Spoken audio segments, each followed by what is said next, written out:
어떤 율법 교사가 일어나 예수를 시험하여 이르되 선생님 내가 무엇을 하여야 영생을 얻으리이까? 예수께서 이르시되 율법에 무엇이라 기록되었으며 내가 어떻게 읽느냐?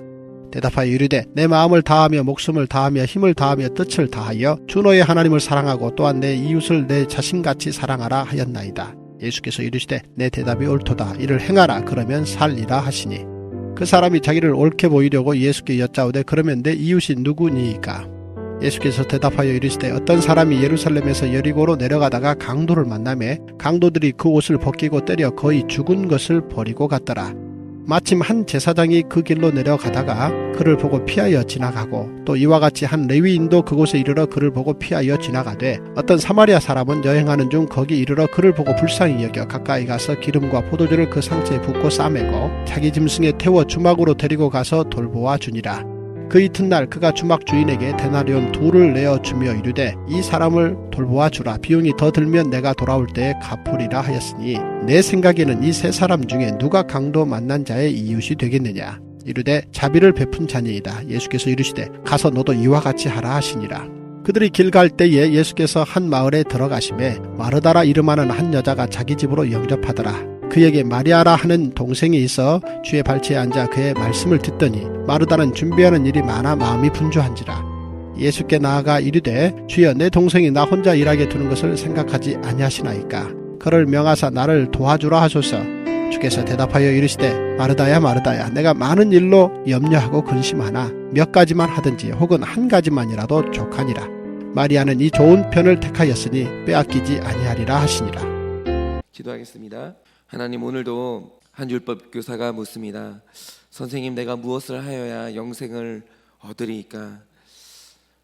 하나님, 이 질문 앞에서 수많은 사람들이 오늘도 자기의 방법을 찾아 이 영생을 얻기 위해서 분주하게 뛰어다닙니다. 그러나 주님, 오늘도 주님께서 주시는 그 오직 한 가지의 답, 오직 그 한 가지의 방법을 알지 아니하고서는 그 누구도 하나님의 나라에 이를 수가 없습니다. 하나님 나라에 이르는 길은 여러 가지가 아닙니다. 하나님 나라에 이르는 길은 수만 가지 방법이 있는 것이 아닙니다. 하나님 나라에 이르는 길은 쉬운 길도 없고 넓은 길도 없습니다. 오직 그 한 가지의 길, 오직 하나님께서 허락하여 주시는 말씀하시는 그 한 가지의 길을 알고 오직 그 길을 따라서 우리가 주님의 나라에 이르고자 하오니 오늘도 그 말씀을 하는 그 길을 겸손하게 배우게 하여 주시고 아무리 힘들더라도 아무리 어렵더라도 오직 그 길로만 가 마침내 주님의 나라에 당도하는 우리 모두가 될 수 있도록 오늘도 이 말씀을 사용하여 주시옵소서. 주님의 말씀을 듣겠습니다. 그 말씀의 길로만 걸어가겠습니다. 오늘도 말씀하여 주시옵소서. 예수님 이름으로 기도드립니다. 아멘. 네, 오늘 이 말씀을 보면 인생의 가장 중요한 질문이죠.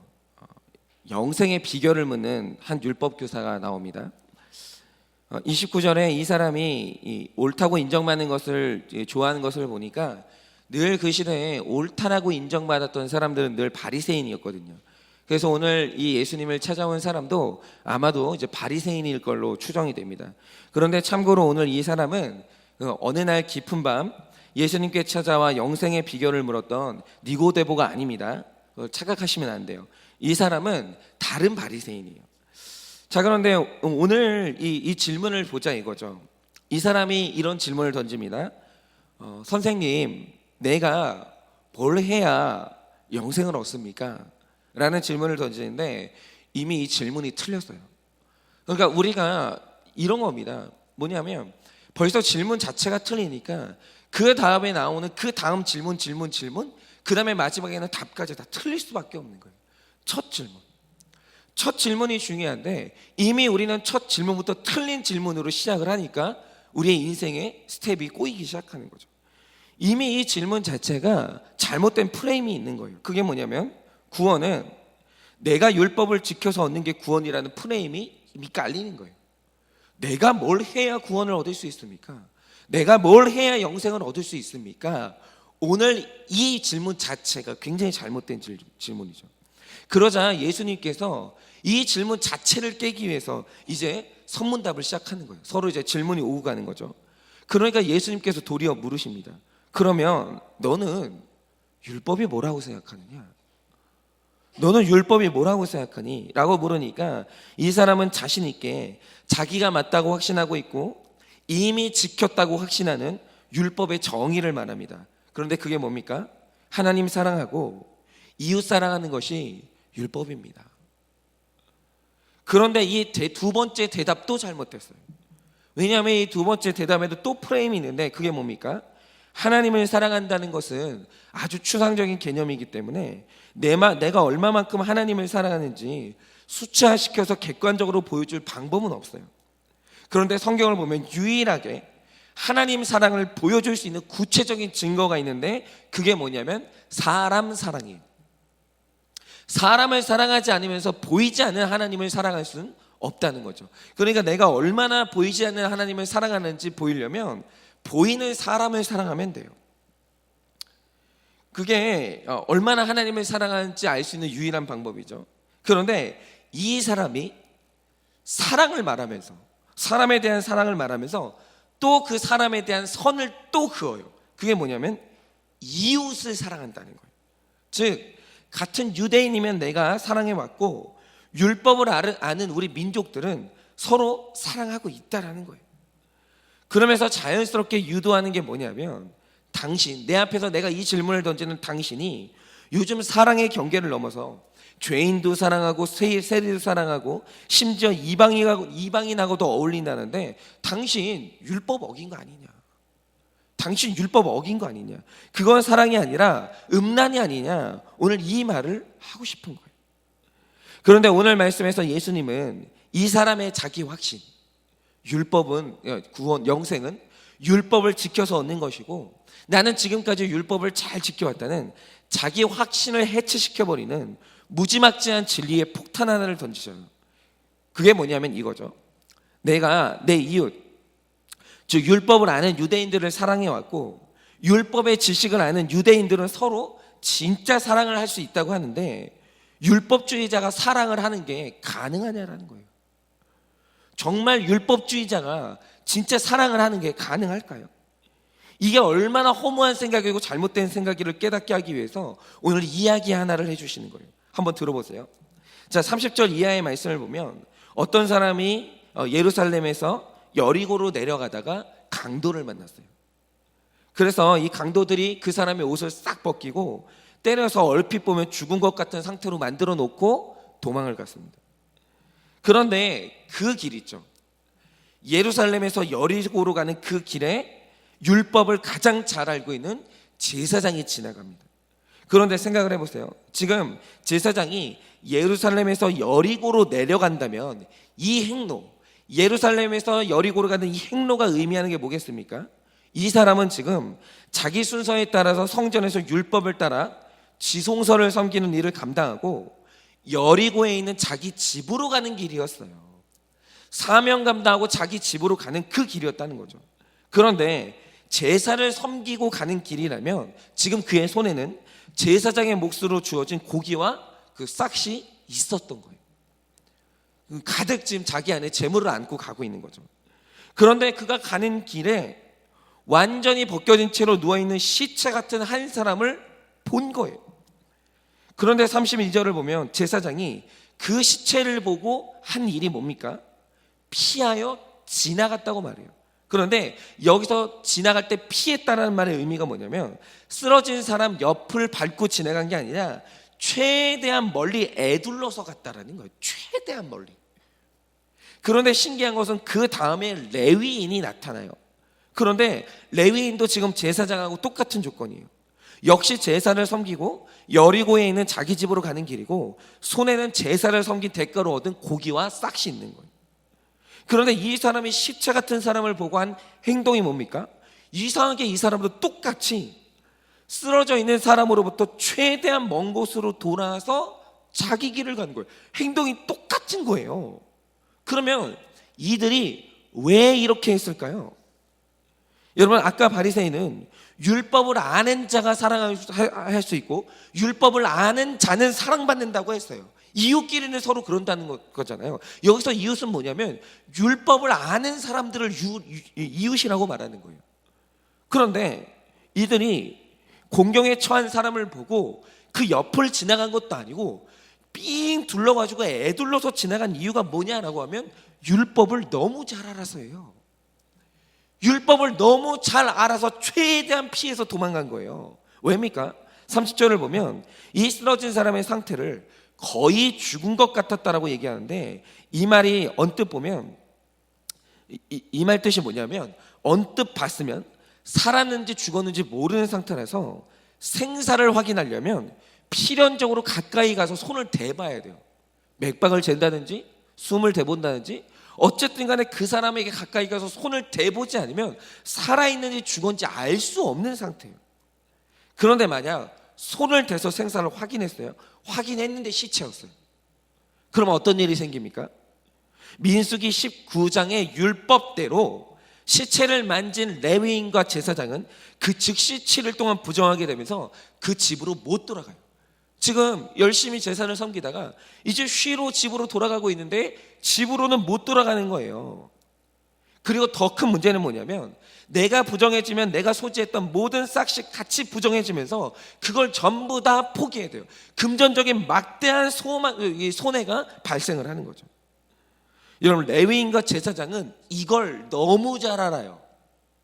율법을 잘 알기 때문에 이 사람이 실체일 경우에 내가 얻게 되는 불이익을 너무 잘 알아요. 그래서 어떻게 했냐? 행여나 그 시체가 손에 닿는 것은 물론이고 혹시 그가 흘린 피를 한 방울이라도 밟게 될까 봐 부정하기 싫어서, 부정의 대가로 잃는 게 싫어서 그 시체로부터 최대한 먼 곳으로 떨어져서 자기 갈 길을 가버린 거예요.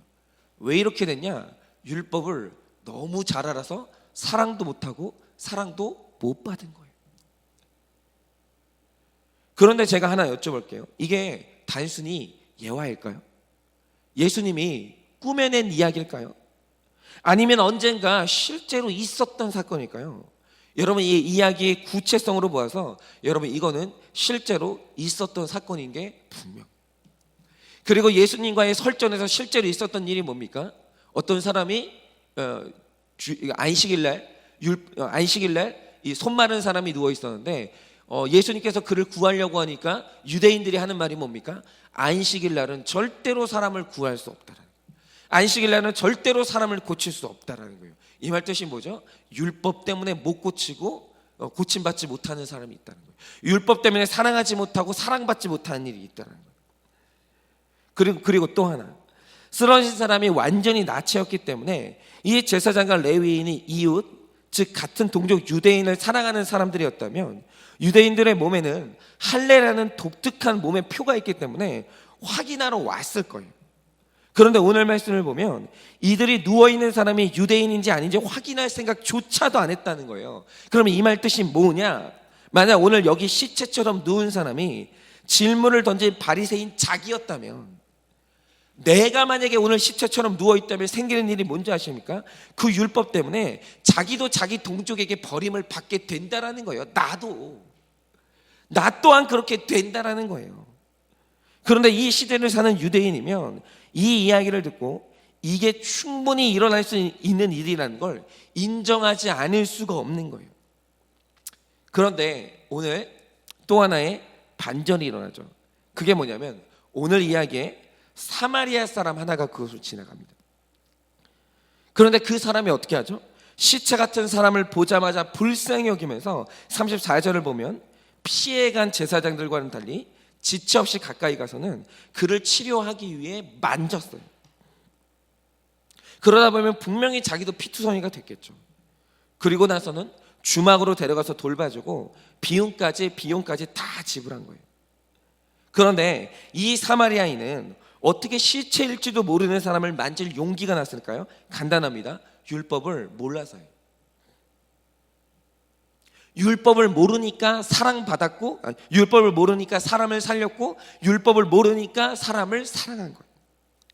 율법을 모르니까 다가갈 용기가 난 거예요. 여러분, 바로 이것이 바로 행위 구원의 허무함이에요. 여러분, 제가 하나만 여쭤볼게요. 오늘 이 이야기에는 세 사람이 나옵니다. 강도를 당해서 이제 맞은 사람, 그 다음에 그 제사장 레위인이 나오고, 그 다음에 사마리아 사람이 나옵니다. 그럼 제가 하나 여쭤볼게요. 이 사람들 중에 오늘 구원받은 사람은 누구일까요? 오늘 이 말씀에서 구원받은 사람은 누구일까요? 강도당해서 엎어진 사람일까요? 아니면 율법을 너무 잘 알아가지고 형제를 피해간 사람일까요? 아니면 율법을 몰라가지고 그 시신을 만진 사람일까요? 누구일까요? 여러분, 이것이 바로 이 행위구원의 허무함인데, 많이 알잖아요. 그러면 너무 많이 알아서 힘든 게 있고 더 못하는 게 있다는 사실을 아십니까? 예를 들어서 지금 신종 코로나 바이러스가 난리인데, 어떤 사람이 우리 주변에서 갑자기 기침을 심하게 하다가 쓰러졌어요. 여러분, 이때 코로나 바이러스의 전염성이라든지 치사율이라든지 병에 걸렸을 때 몸에 받게 되는 타격을 많이 알면 알수록 그에게 다가가는 공포가 지식의 양에 비례해서 증폭해요. 많이 알면 알수록 기침을 하면서 쓰러지잖아요. 못 다가가요, 절대로. 그런데 모르면 지체 없이 다가가서 도울 수 있는데, 문제는 뭐냐면 무지해서 의로운 건 좋아요. 무지하면 무지한 만큼 의로울 수 있어요. 그런데 문제는 뭐냐면 병에 걸려서 죽을 확률도 그만큼 높은 거예요. 여러분, 오늘 말씀의 사마리아인을 보세요. 오늘 말씀을 보면 얼핏 보면 예수님이 이 사마리아인은 칭찬하는 것처럼 보여요. 그런데 그가 몰라서 의를 베푼 건 맞죠. 근데 문제는 뭐냐면 여전히 그는 율법을 몰라요. 율법을 모른다는 말의 뜻은 뭐냐면 여전히 그는 하나님을 몰라요. 그래서 오늘 말씀에 그가 의를 베푼 건 맞지만 그가 구원받았다는 말씀은 한마디도 없어요. 오늘 말씀의 반전이 이거예요. 오늘 말씀에 사마리아인이 선행을 베풀긴 했지만 역시 그도 구원받았다는 말이 한마디도 없어요. 오늘 이 말씀에서 은혜 없이 행위로 나아갔던 사람들 중에 행위로 옳다고 인정을 받으려고 했던 바리새인도 실패했고, 지식으로 구원받고자 했던 제사장과 레위인도 실패했고, 선행으로 구원받으려고 했던 사마리아인도 무지 때문에 구원받는데 실패했다는 거예요. 아무도 구원받았다는 기록이 없어요. 아무도. 그래서 오늘 말씀에서 그런데 오늘 말씀에서 구원받았다고 선언받은 유일한 한 사람이 있어요. 그게 누구냐? 지식도 아니고 선행도 아니고 열심도 아닌 그냥 예수님 앞에 발치에 앉아서 예수님의 말씀을 사모했던 마리아 한 사람만 오늘 구원받았다는 선언을 받은 거예요. 여러분, 오늘 말씀의 마리아는 일찍부터 내 힘의 한계, 내 의의 부족함, 내 지식의 무가치함을 알았던 사람이에요. 그래서 마리아가 다 내려놓게 한 게 뭐냐면 내 한계를 전부 시인하고 예수님의 발치에 앉아 예수님 말씀을 믿기로 선택한 거예요. 그런데 여러분, 오늘 말씀에서 마리아에 대한 감동적인 기록은 아무것도 없어요. 그렇죠. 여러분, 이것이 바로 행위의 행위의 속임수예요. 여러분, 행위라는 것은요, 어떤 경우에도 감동이 있어요. 행위라는 것은 드러나는 것이 있기 때문에 감동이 있어요. 그렇죠. 여러분, 오늘 이 사마리아 사람 감동이 있죠. 그리고 얼핏 보면 제사장이나 레위인들 저처럼 이 교회 안에서 이렇게 말씀을 전하고 드러나는 자리에서 사람들을 섬기는 이 사람들도 감동이 있어요. 보이는 게 있으니까. 다 감동이 있는 사람이에요. 바리새인들 율법을 철저하게 지키는 사람들이기 때문에 어딜 가든지 사람들한테 칭찬 듣는 사람들이에요. 그런데 이상한 게 뭡니까? 그 사람한테 감동을 주는 그 행위라는 것의 이면에는 그들의 한계가 있기 마련이고, 그것 때문에 오늘 그들은 구원에 실패를 했어요. 그런데 오늘 이 마리아, 믿는다는 것, 내 모든 것을 포기하고 믿는다는 것은 아무 감동이 없어요. 아무 감동이. 어찌 보면 무기력해 보여요. 그는 오늘 하는 게 아무것도 없어요. 그런데 오늘 예수님이 하시는 말씀이 뭡니까? 구원의 결론, 내 의의 허무함, 내 행위 노력의 허무함의 결론으로 예수 그리스도를 붙든 마리아에게 하시는 예수님의 선언이 뭐냐? 오늘 마리아가 정답을 택했으니 절대로 마리아는 뺏기지 않는다라는 거예요. 절대로 뺏기지 않는다라는 거예요. 여러분, 오늘 제가 드리는 이 말씀은 지식이 필요 없다, 선행이나 열심이 필요 없다라는 말씀이 아니에요. 여러분, 열심히 배워야 되고 열심히 선행을 해야 돼요. 그런데 오늘 말씀이 고발하는 것처럼 내 선행, 내 지식이 때로는 나를 악으로 한다는 사실, 아무리 내가 손해보려고 애를 써도 그게 실패할 수밖에 없다는 사실을 빨리 인정해야 된다는 거예요. 이거 가지고는 구원받을 수 없다는 사실을 빨리 인정해야 된다는 거예요. 그렇죠. 사마리아인은 의로웠으나 무식했고, 제사장과 레위인은 너무 많이 알았으나 너무 많이 알아서 두려움이 많았고, 양쪽 다 실패할 수밖에 없다는 사실을 빨리 인정해야 된다는 거예요. 그래서 우리의 결론은 내가 아니에요. 우리의 결론은 내가 아니에요. 나라는 정답을 들이밀면 구원받을 사람이 아무도 없다라는 거예요. 내가 옳게 보이려고 그 어떤 노력을 해봤자 그것은 실패할 수밖에 없다는 거예요. 그래서 오늘 예수님이 하시는 말씀이 뭐냐면 너 자신에게서 빨리 빠져나와 예수님 발치로 가라는 거예요. 너 자신에게서 빨리 빠져나오라는 거예요. 오늘도 내 자신을 옳게 보이려고 주장하는 것들이 있어요. 주님, 저는 오늘 피 묻은 그 사람을 업고 와서 제 돈을 써가면서 제가 그를 구원했으니 주님, 저를 옳습니다. 틀렸다라는 거예요. 주님, 저는 많은 지식으로 예수님을 최대한 많이 섬겼기 때문에 저는 옳지 않습니까? 빨리 거기서 빠져나오라는 거예요. 이것도 틀렸고 저것도 틀렸다는 거죠. 오직 우리가 해야 될 유일한 것은 뭐냐면 빨리 나에게서 빠져나와 예수님 발치로 가라는 거예요. 오늘 예수님만 이 부족한 행위가 부족한 지식인을 구원할 수 있고, 오늘 예수님이 지식이 부족한 행동주의자를 예수님이 또 구원할 수 있는 거예요. 오늘 어느 방향이든 넘어질 수밖에 없는 나를 구원할 수 있는 분은 오직 예수님밖에 없다는 거예요. 그래서 오늘 이 말씀의 결론을 유일하게 정확하게 포착한 사람, 오늘 마리아의 결론이 뭡니까? 마리아의 결론은 예수 그리스도인 거예요. 여러분, 오늘 이 아침에 몇만 번을 외쳐도 부족하지 않은 예수를 부르시기를 바랍니다. 언제나 복음은요 재미가 없어요. 언제나 목사들이 제일 힘들어하는 설교가 뭐냐? 복음 설교예요. 왠지 아십니까? 의외로 복음에는요 허무함이 있어요. 아무것도 아니라는 허무함이 있어요. 감동이 없어요. 예수밖에 없다라는 이 결론은요 수없이 듣는 우리들의 결론인데, 문제는 뭐냐면 여기 자극이 없어요. 그래서 어쩌라는 건가? 도전도 없어요. 두려움도 없어요. 그런데 오늘 우리가 여기에 이 결론에 도달을 해야 된다는 거죠. 몇만 번을 외쳐도 부족하지 않은 이름, 예수. 그 이름 말고는 우리에겐 정답이 없다라는 거예요. 우리의 살 길 없다라는 거예요.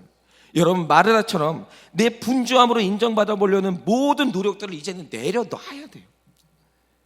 그리고 조용히 예수님께 나와 나의 죄인됨을 고백하고 나의 실패를 고백하고 어제보다 오늘 더 예수님을 의지해야 돼요. 그리고 내일은 오늘보다 더 예수님을 의지해야 돼요. 여러분, 이곳으로 계속 나가야 됩니다. 내 힘을 빼고 내 지식을 빼고 내 분주함을 다 빼고 계속해서 예수님께 의지하는 곳으로 더 깊이 나가야 돼요. 그렇게 예수님을 의지할 때 빼앗기지 않는 구원의 평안함을 얻고, 오늘 우리 마음 가운데서 오직 구원의 확신으로 말미암아 예수님이 주시는 평강을 우리 마음 가운데 얻을 줄을 저는 확신을 합니다. 여러분, 오늘 여러분의 분주한 것이 무엇이 있습니까? 여러분, 오늘 여러분 가운데 여러분이 그토록 탐하고 있는 지식이 무엇이 있습니까? 오늘 내가 옳다라는 인정을 받으려고 끊임없이 증명하며 싸우는 일이 지금 뭐가 있으십니까? 여러분, 예수 그리스도의 이름 앞에서 내가 그것으로 인해서 내 자신이 증명받을 수 있다는 모든 욕구를 다 내려놓고 오늘 예수께 다시 돌아가기를 원합니다. 예수님, 다 의미 없습니다. 다 소용없습니다. 오늘 예수 그리스도가 아니면 나는 아무것도 아닌 죄인일 뿐입니다. 오늘 이 죄인의 자리로 내려가 오늘 예수 그리스도를 붙들고 절대로 빼앗기지 않는 구원의 확신과 평안함으로 여러분 자신이 인도되는 놀라운 경험을 하시기를 예수님의 이름으로 축원을 드립니다.